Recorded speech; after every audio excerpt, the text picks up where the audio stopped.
Hello students, मैं विशाल गुप्ता आपका teacher. कैसे हो आप सब स्टूडेंट्स। इस वीडियो में मैं आपको क्लास 12 का जो हमारा सब्जेक्ट है इंडियन इकोनॉमिक डेवलपमेंट का, उसका चैप्टर नंबर 8 करवाने जा रहा हूँ, वो है एम्प्लॉयमेंट।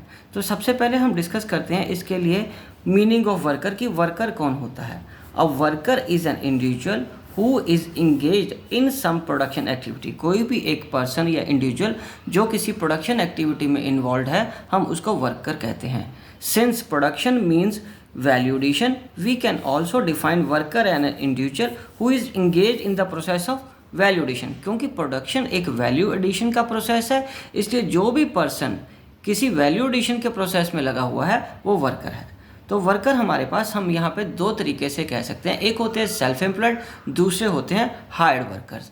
तो सेल्फ एम्प्लॉयड वर्कर कौन से होते हैं बच्चे? सेल्फ एम्प्लॉयड जो वर्कर होते हैं, those workers who are engage their own business and professions. मतलब वो पर्सन्स जो अपने ही द्वारा चलाए गए बिजनेस या प्रोफेशन के मालिक होते हैं, खुद उसको रन करते हैं as production unit for goods and services की प्रोडक्शन के लिए सेल्फ एम्प्लॉयड जो होते हैं, ठीक है, उसको हम क्या बोलते हैं? Self employed workers. और hired worker, those workers who work for other, जो दूसरों के लिए काम करते हैं, they render their services to other, वो अपनी सर्विसेज दूसरों को देते हैं and as a reward get wages, और उनको रिवॉर्ड के फॉर्म में वेजेस मिलती हैं और इनको प्रॉफिट मिलता है।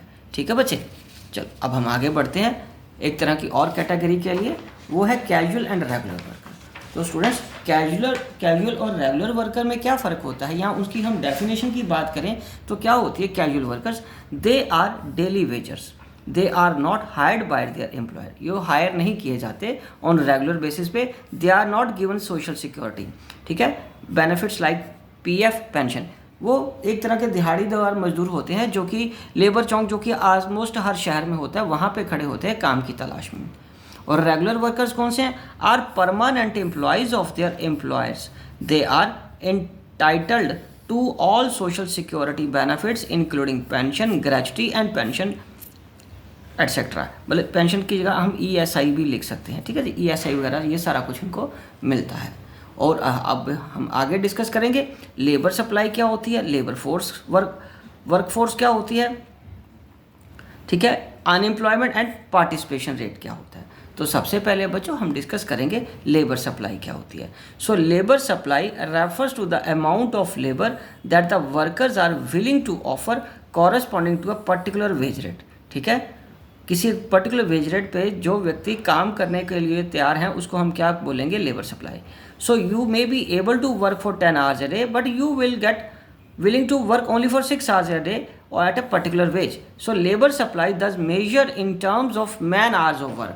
It is always estimated in relation to wage rate. ये wage rate के मुकाबले में रिलेशन में मेजर की जाती है या एस्टिमेट की जाती है। ठीक है बच्चों, चलिए अब हम आगे बढ़ते हैं इसके नेक्स्ट पॉइंट के लिए। लेबर फोर्स किसको बोलते हैं बच्चों? लेबर फोर्स क्या होता है? Refers to the number of workers actually working और विलिंग टू वर्क। जो बंदे काम कर रहे हैं, जो लोग या एक्चुअली विलिंग है काम करने के लिए। It is not related to wage rate, ये वेज रेट से रिलेटेड नहीं होता इसका कुछ भी काम। कितने रेडी हैं काम करने को और कितने वर्कर काम कर रहे हैं। और वर्क फोर्स क्या है? Work force refers to the number of persons actually working and doesn't account for those who are willing to work. और वर्क फोर्स क्या होता है? Labour force minus number of persons not working but are willing to work. ठीक है बच्चों, उसके बाद अब हम बात करेंगे अनएम्प्लॉयमेंट की। अनएम्प्लॉयमेंट का मतलब क्या होता है? Number of unemployed persons are equal to labour force minus work force.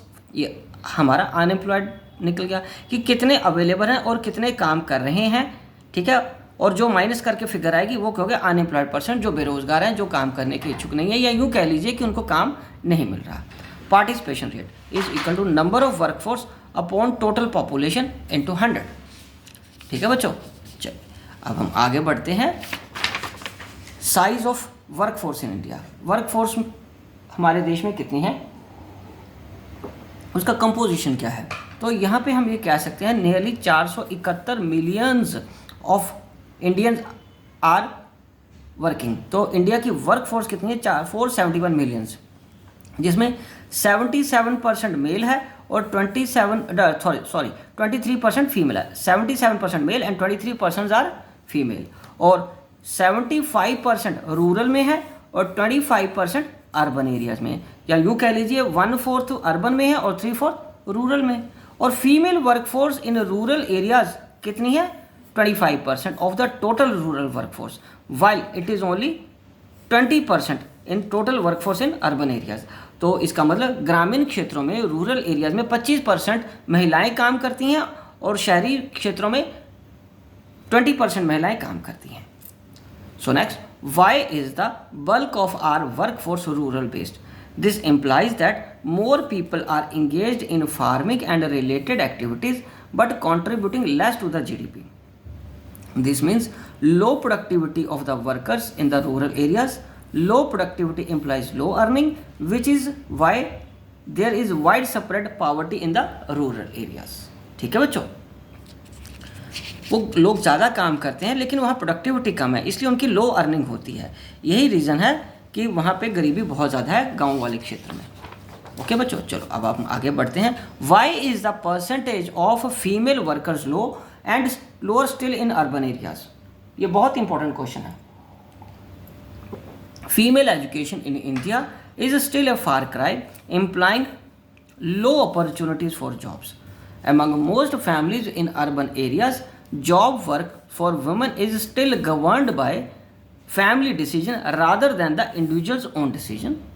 अभी भी शहरों में बहुत जगह पे औरतें काम करेंगी या नहीं करेंगी ये एक फैमिली डिसीजन होता है, पर्सनल डिसीजन नहीं।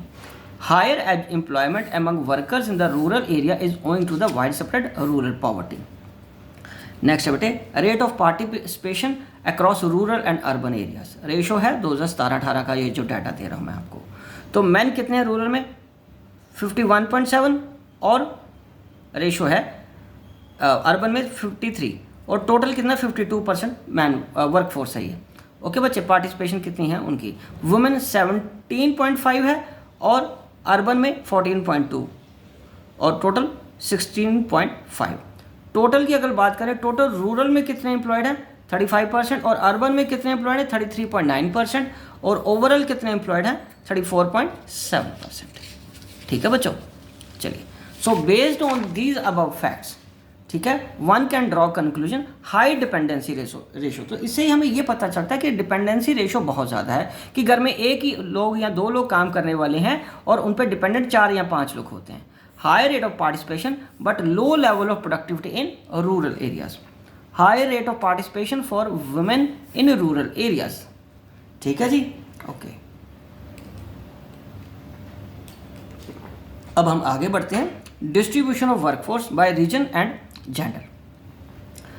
ओके, तो सबसे पहले जेंडर के बेसिस पे अर्बन वर्कर्स और रूरल वर्कर्स की हम बात करें तो कैजुअल लेबर कितने हैं वर्कफोर्स में? 15% और 29%। तो रेगुलर सैलरीड एम्प्लॉयड कितने? 47% और ये 13%। सेल्फ एम्प्लॉयड कितने? 38% और ये दूसरे कितने? 58% रूरल में। ठीक है बच्चों, हाँ। अब हम आगे बढ़ते हैं, जेंडर बेसिस के हिसाब से ये कैसे है। मेल और फीमेल में कैजुअल वर्कर 24% और फीमेल 27%। रेगुलर सैलरीड एम्प्लॉयज़ कितने हैं? 24% और फीमेल कितने हैं? 21%। सेल्फ एम्प्लॉयड कितने हैं? 52% और फीमेल में भी 52%।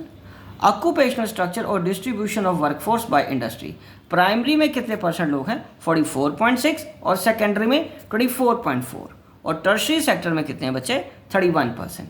सो those observations lead to the following conclusion. वो क्या कंक्लूजन्स हैं? कि large number of workforce depend upon primary sector. Greater employment in primary sector shows that secondary and tertiary sectors have failed to generate sufficient job opportunities. ठीक है बच्चों,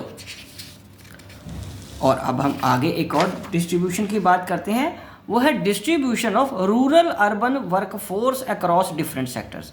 तो naturally sectors जो आपको पता है 3 होते हैं, primary, secondary and tertiary. Rural workforce 59.8% है और अर्बन वर्कफोर्स 66% है। सेकेंडरी वर्कफोर्स 20.4 है और अर्बन में वो कितनी है? 33.3, यहाँ रूरल में 20.4 और टर्शरी में रूरल में कितने लोग हैं? 19.8 और 59.1 अर्बन सेक्टर में हैं। So this table shows in India tertiary sector is growing faster there is significant lack of non farm job opportunities in the rural areas. और डिस्ट्रीब्यूशन किसका है आगे, male and female workforce across different sectors of employment. Male workforce और female workforce primary, secondary और tertiary में, primary में 40.7 mail हैं और 57.1% फीमेल, सेकेंडरी में 26.5 मेल हैं और 17.7 फीमेल हैं, टर्शरी में 32.8 मेल हैं और 52.2 फीमेल हैं। ठीक है बच्चों, चलिए तो अब इसको कंक्लूड करते हैं। ये फॉलोइंग फैक्ट से क्या निकल के आ रहा है, a huge percentage of female workforce is engaged in the primary sector.